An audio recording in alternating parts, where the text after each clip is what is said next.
So if I have a success and I like a piece that I do, I'll usually go back and revisit it probably like not too long thereafter. So if you have something that you did and you're like, wow, that's really good, go back and do it 5, 10, 15 times. The next one that you do after that is going to seem a lot less daunting when you go to it and you tackle it.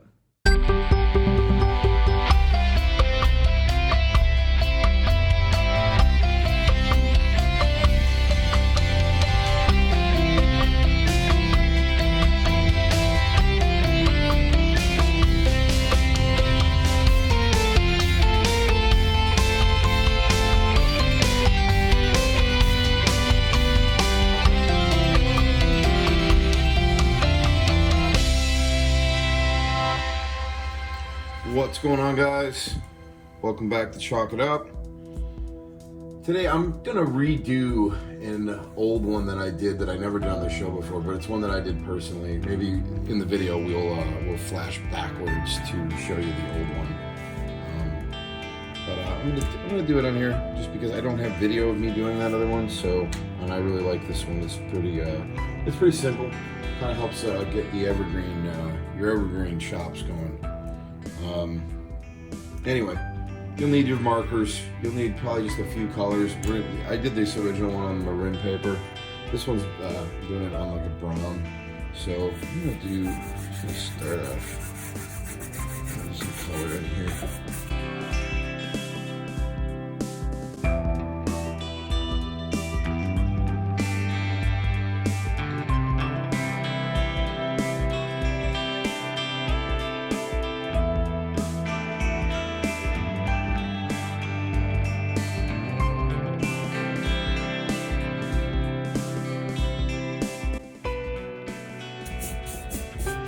It's weird how sometimes, like,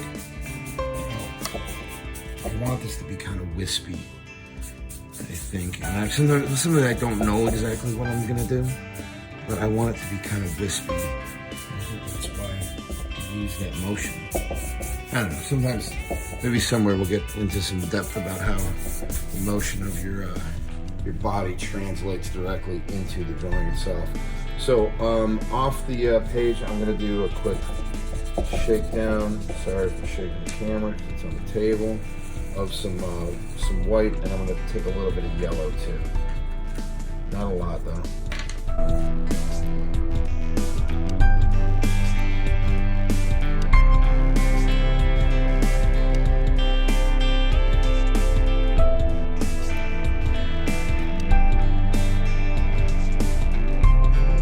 This is going to end up being water. Don't want to drag so much attention to it, and then if you just start taking it and pulling it outward again with that motion in your arm, what you're going to do there? You're using warm colored markers for this. We're going to go to a number 2. Now I am thinking all the way back into the distance. Evergreens. Ready? Here we go. Get a stop and roll side to side. And I want you to watch how dark this marker goes down. I want you to watch how dark it becomes, because it will slowly, as I'm working, start to fade back. And again, this is only a number 2. Yeah, we get it. And I'm not too worried about the bases and the bottoms. That's eventually going to get covered in and covered up. I'm really just worried about kind of establishing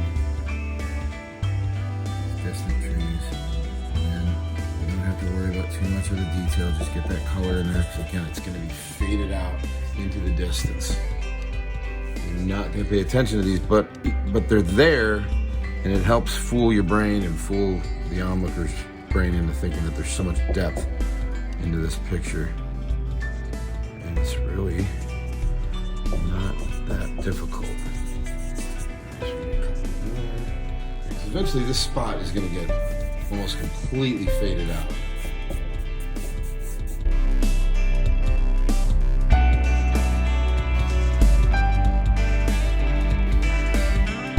Now, fun part.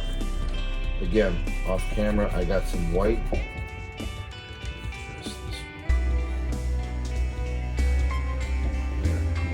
Shake. It's not as bad. Get as pure white as you can on this, okay? Yeah, where I mix it has a little bit of yellow in it, and it's okay.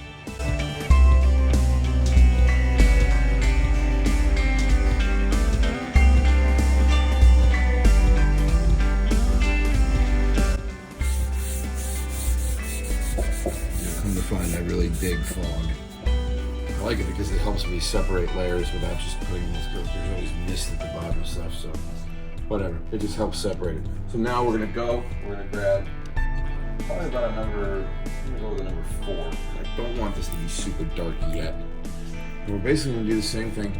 We're gonna start bringing it up a little bit closer. We're gonna do like it's gonna look kind of like a pond. We're gonna bring land down to about right here, and it's just gonna curl around and kind of just fade out. It's a simple drawing, all evergreens, but now you have to think about the next layer and where that is going to be. So.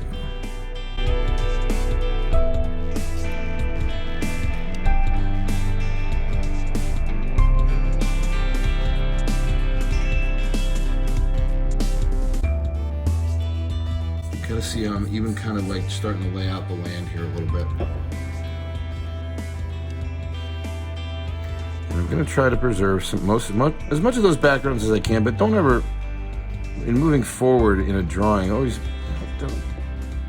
you'll get used to trying to figure out where things are going to happen, like how I left this space here, but if you get an idea and you see something, just go with it. If you cover up part of what you did in the background, it's okay.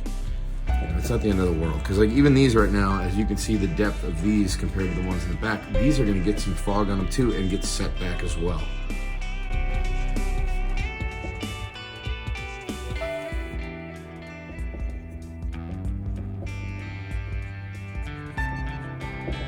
This one's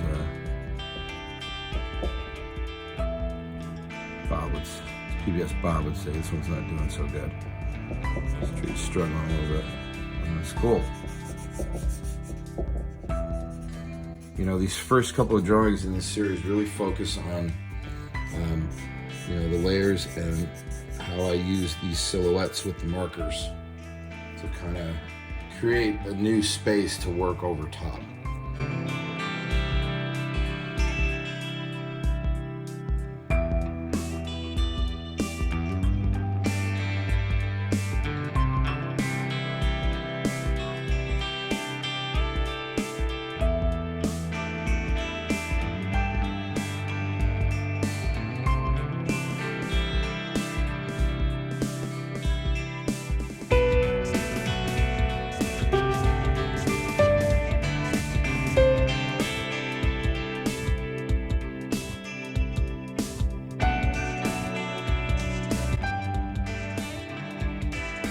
Alright, I'm gonna go back to that white shot. Let me make sure something here. I want to make sure you might see some of this land back here, so let me make sure I get some of that in there. I don't think you're gonna see a lot of it, but let's get it in there anyway. Alright, so I'm gonna go back to that white that I got separated off camera over here. So I'm gonna go in.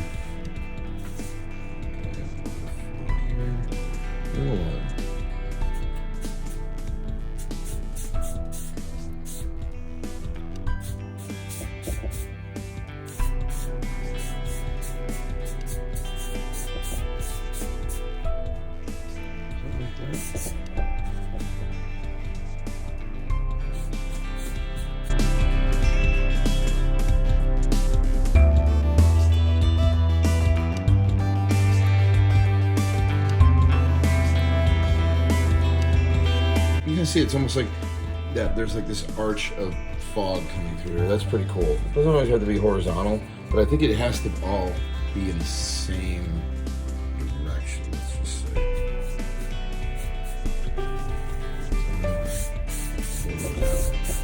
See that? That cool effect that you use? And there's all that stacking in there with those trees. I'm not even really thinking about it. I'm thinking about it in pieces, in layers. I've done 3 layers now.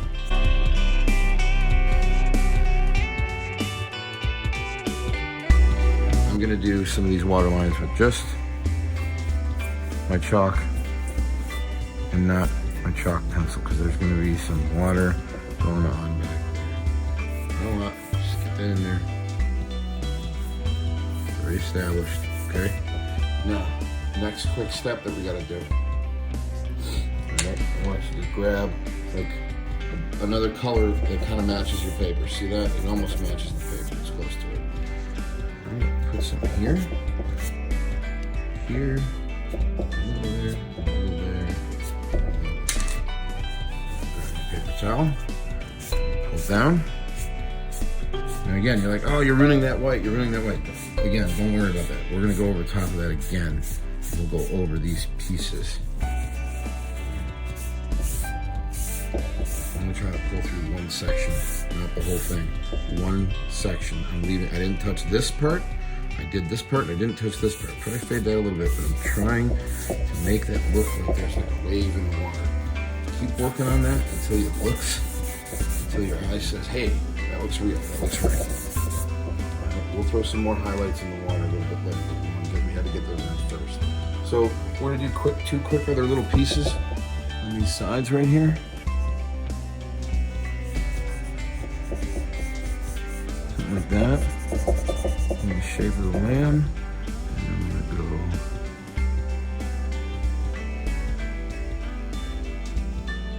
You know, these ones that get a little bit closer to you, you can put a little bit more detail in them and try to work on a little bit more.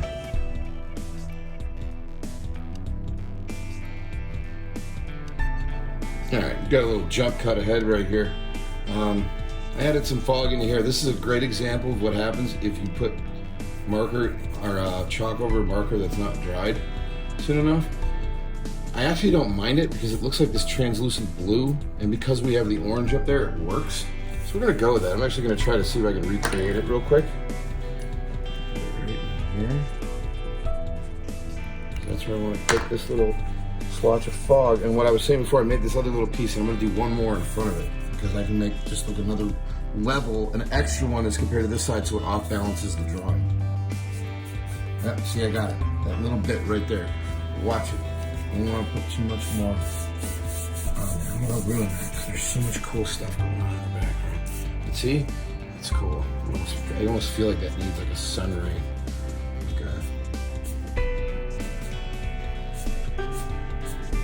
That's it.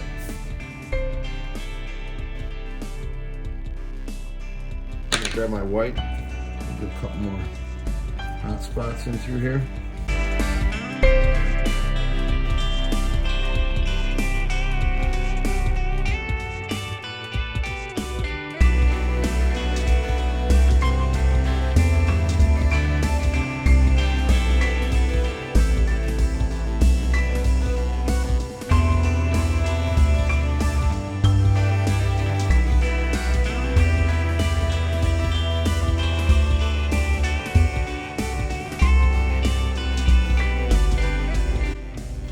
Just something to get a little bit more detail into that area.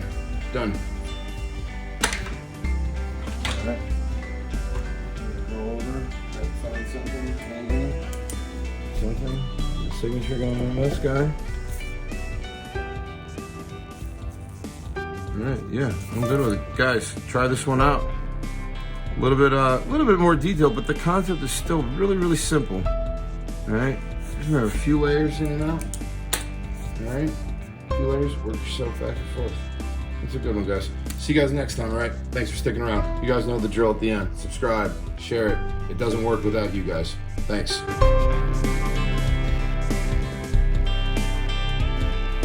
Guys, thanks for watching. Subscribe button, like button, share it. We want to see the work that you guys are doing at home. Send it in to us, please. So we appreciate it. We appreciate the support. Subscribe, like it, share it. Message us at chalkitupmessages@gmail.com. You can DM us on IG too at chalkitup101. So thanks, guys. Appreciate it.